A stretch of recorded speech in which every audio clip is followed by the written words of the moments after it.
श्री शिवाय नमस्तुभ्यम। जय माता रानी। दोस्तों, आपके अपने चैनल धर्म साधना में आपका बहुत बहुत स्वागत है। माँ भगवती दुर्गा की कृपा आप और आपके पूरे परिवार पर सदा सर्वदा बनी रहे। दोस्तों, 19 मार्च 2023 रविवार का दिन है और आज है चैत्र मास के कृष्ण पक्ष का प्रदोष व्रत। तो रविवार के दिन जब प्रदोष का व्रत आता है तो उसे रवि प्रदोष कहा जाता है। और रवि प्रदोष का व्रत धारण करने से या बिना व्रत धारण किए भी अगर आप पूजा आराधना प्रदोष काल में करते हैं तो इससे आपके मन की समस्त कामनाएं पूर्ण होती हैं। दोस्तों, आज की वीडियो में मैं आपसे शेयर करने वाली हूँ रवि प्रदोष व्रत की कथा और इसके साथ ही आपको प्रदोष काल के शुभ मुहूर्त और पूजा विधि की भी संपूर्ण जानकारी शेयर करने वाली हूँ, इसलिए वीडियो को पूरा जरूर देखिए। और हाँ, कथा सुनने से पहले ओम नमः शिवाय या हर हर महादेव कमेंट बॉक्स में जरूर लिखिए। और अब भगवान भोलेनाथ का अपने मन में ध्यान करके इस पावन कथा का श्रवण करते हैं। एक समय सर्व प्राणियों के हितार्थ परम पावन भगीरथ के तट पर ऋषि समाज द्वारा विशाल गोष्ठी का आयोजन किया गया। इस सभा में व्यास जी के परम शिष्य पुराण वेत्ता सूत जी महाराज हरि कीर्तन करते हुए पधारे। सूत जी को आते हुए देखकर शौनक आदि 88,000 ऋषि मुनियों ने खड़े होकर दंडवत प्रणाम किया। महाज्ञानी सूत जी ने भक्ति भाव से ऋषियों को हृदय से लगाया तथा आशीर्वाद दिया। विद्वान ऋषिगण और सब शिष्य आसनों पर विराजमान हो गए। शौनक आदि ऋषि ने पूछा, हे पूज्यवर, हे महामते, कृपया यह बताने का कष्ट करें कि मंगलप्रद कष्ट निवारक प्रदोष का व्रत सबसे पहले किसने किया और उसे क्या फल प्राप्त हुआ। श्री सूत जी बोले, आप सभी शिव के परम भक्त हैं। आपकी भक्ति को देखकर मैं व्रती मनुष्यों की कथा कहता हूँ, ध्यान से सुनिए। एक समय की बात है, एक गांव में अति दीन ब्राह्मण निवास करता था।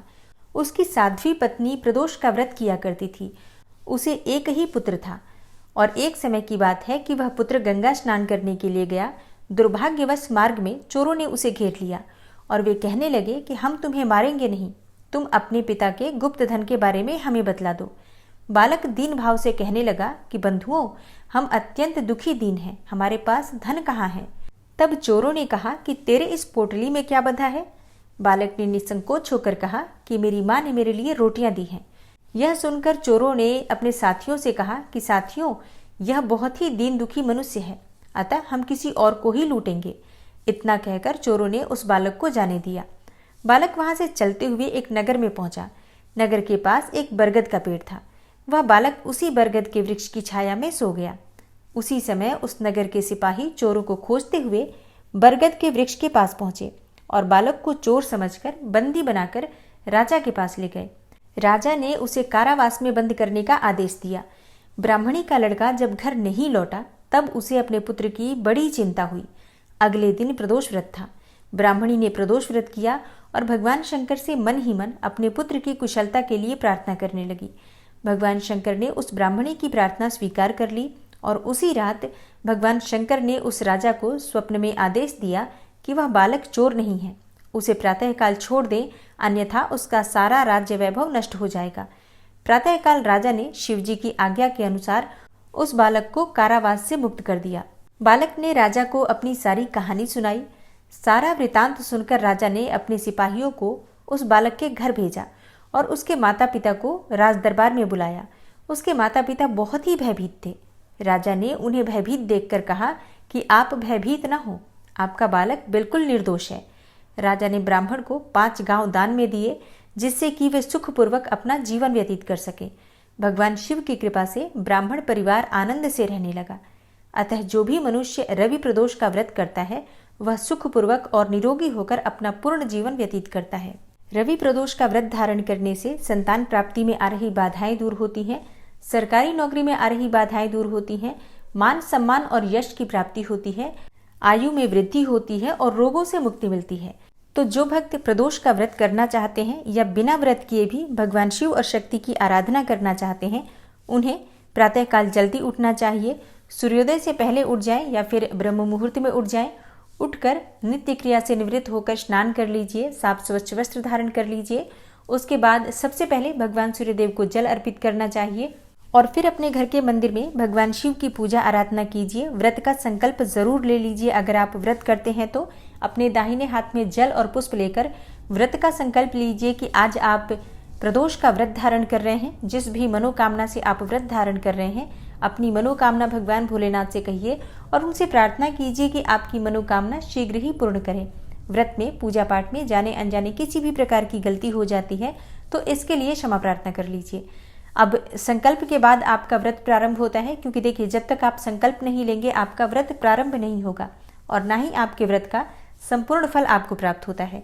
इसलिए संकल्प जरूर लेना चाहिए जब आप कोई भी व्रत करते हैं तो। और इसके बाद विधि विधान से भगवान शिव की पूजा आराधना कर लीजिए। भगवान भोलेनाथ की पूजा में सबसे आवश्यक सामग्री होती है जलाभिषेक के लिए जो भी आप द्रव्य लेना चाहते हैं, चाहे पंचामृत ले सकते हैं, कच्चा दूध ले सकते हैं, जल ले सकते हैं। और हाँ, जैसे कि रवि प्रदोष है, आप चाहे तो जल में थोड़ा गुड़ डालकर भी भगवान शिव का अभिषेक कर सकते हैं, या फिर गन्ने के रस से भी भगवान शिव का अभिषेक किया जा सकता है। गन्ने के रस या फिर गुड़ के रस से भगवान शिव का अभिषेक करने से कर्ज से मुक्ति मिलती है, आर्थिक तंगी से मुक्ति मिलती है। तो अपनी इच्छा के अनुसार कोई भी द्रव्य ले सकते हैं जिससे भगवान भोलेनाथ का अभिषेक आपको करना है। इसके बाद अक्षत, चंदन, भस्म, ये सभी चीजें जो आपके पास उपलब्ध हो, भांग, धतूरा, बिल्वपत्र, सफेद पुष्प अगर आपके पास उपलब्ध हो, आंकड़े के सफेद पुष्प तो आप वो भी ले सकते हैं, न हो तो जो भी पुष्प आपके पास उपलब्ध हो आप उसे ले सकते हैं। और हाँ, प्रदोष व्रत के दिन भगवान भोलेनाथ के साथ ही माता पार्वती की भी पूजा आराधना की जाती है। भगवान गणपति, स्कंद भगवान और नंदी देवता, मतलब भगवान शिव का जो पूरा परिवार होता है, पूरे परिवार की आराधना की जाती है। तो विशेष रूप से शिव शक्ति की आराधना का दिन होता है ये। तो जब आप भगवान शिव की पूजा करेंगे तो उसी प्रकार से विधि विधान से माता पार्वती की भी पूजा आराधना कीजिए। और हाँ, अगर आपके विवाह में बहुत अधिक बाधाएं आ रही हैं तो भगवान शिव और माता पार्वती की पूजा करने के बाद गठबंधन अवश्य कीजिए। ये उपाय आप अगर मनचाहे जीवन साथी की कामना है तब भी कर सकते हैं। विवाह में विलंब हो रहा है तब भी आपको भगवान शिव और शक्ति की आराधना करने के बाद गठबंधन अवश्य करना चाहिए। और माता पार्वती को लाल पुष्प अर्पित कीजिए, भगवान शिव को सफेद पुष्प अर्पित कीजिए और पूजा करते समय पंचाक्षर मंत्र ओम नमः शिवाय या नमः शिवाय का जप करते रहिए। तो सच्चे मन से भगवान शिव और शक्ति की आराधना कीजिए। उसके बाद आपके मन की जो भी कामना है वो भगवान भोलेनाथ से जरूर कहिए। और हाँ, थोड़ा सा कपूर जलाकर भगवान शिव की आरती कर लीजिए। और अगर आपके घर के आसपास कहीं भी मंदिर है तो वहां जाकर दीपदान जरूर कर दीजिए। घर के आसपास बिल्व का वृक्ष है तो बिल्व वृक्ष के नीचे भी आप दीपदान कर सकते हैं। देखिए, अगर आप आर्थिक तंगी से परेशान हैं तो बिल्व वृक्ष के नीचे आपको दीप प्रज्वलित करके श्री सूक्त का पाठ करना चाहिए। इससे आपकी किसी भी प्रकार की आर्थिक तंगी हो उससे आपको मुक्ति मिलती है। और व्रत करते हैं तो व्रत में आप फलाहार ले सकते हैं। दिन में जैसे कि सुबह की पूजा करने के बाद दिन में आप फल ले सकते हैं, जूस पी सकते हैं, फलों का रस ले सकते हैं। जलाहार और फलाहार के द्वारा प्रदोष का व्रत आप कर सकते हैं। और बात करें कि भगवान भोलेनाथ को कौन सी वस्तु का आज भोग अर्पित करना चाहिए, तो देखिए, आप चाहें तो फलों का भोग लगा सकते हैं, या फिर आप अगर बना पाते हैं तो गुड़ से बनी हुई कोई भी मिठाई या गुड़ और आटे से बना हुआ हलवा, या फिर आप चाहें तो सिर्फ थोड़ा सा गुड़ भी अर्पित कर सकते हैं। और हाँ, विशेष रूप से भगवान शिव को पसंद है सफेद मिठाइयाँ, जो कि दूध से बनी हुई मिठाइयाँ होती हैं, या फिर दूध से बनी हुई जो खीर होती है, ये भी आप चाहें तो भगवान शिव को अर्पित कर सकते हैं। तो भगवान भोलेनाथ को भोग आप अपनी इच्छा के अनुसार किसी भी वस्तु का लगा सकते हैं जो भी आपकी सामर्थ्य हो। और अब जानते हैं कि त्रयोदशी तिथि कब प्रारंभ हो रही है, कब समाप्त हो रही है, और प्रदोष काल की पूजा का शुभ मुहूर्त क्या है। देखिए, त्रयोदशी तिथि प्रारंभ हो जाएगी आज सुबह ही, मतलब 19 मार्च को सुबह 8:07 पर, और त्रयोदशी तिथि समाप्त हो रही है 20 मार्च को सुबह 4:55 पर। तो संध्या काल में पूजा का शुभ मुहूर्त आपको 19 मार्च को प्राप्त हो रहा है, और 19 मार्च को पूजा का शुभ मुहूर्त होगा शाम 6 बजे से रात्रि 8:30 तक। और प्रदोष काल का ये समय बहुत महत्वपूर्ण होता है। अगर आप व्रत नहीं भी करते हैं तब भी आपको शाम के समय प्रदोष काल में भगवान शिव की पूजा आराधना जरूर करनी चाहिए। चाहे तो आप किसी मंदिर में जाकर कर सकते हैं, या फिर आप अपने घर में भी कर सकते हैं।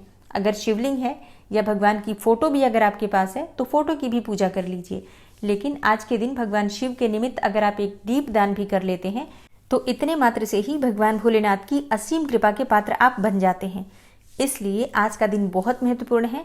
व्रत करें या ना करें, भगवान शिव की आराधना जरूर करनी चाहिए। और हाँ, अगर आप मासिक शिवरात्रि का व्रत धारण करना चाहते हैं तो आने वाली वीडियो जरूर देखिए। उसमें मासिक शिवरात्रि व्रत से संबंधित संपूर्ण जानकारी आपको मिलने वाली है। मिलती हूँ मैं आपसे अगली वीडियो में। लेकिन अच्छी लगी हो वीडियो तो लाइक कर दीजिए, शेयर कर दीजिए, और चैनल पर पहली बार आए हैं तो सब्सक्राइब करके बेल आइकन जरूर प्रेस कर लीजिए, जिससे आने वाली वीडियो की नोटिफिकेशन आपको सही समय पर प्राप्त हो सके। मैं मिलती हूँ आपसे अगली वीडियो में, तब तक के लिए नमस्कार।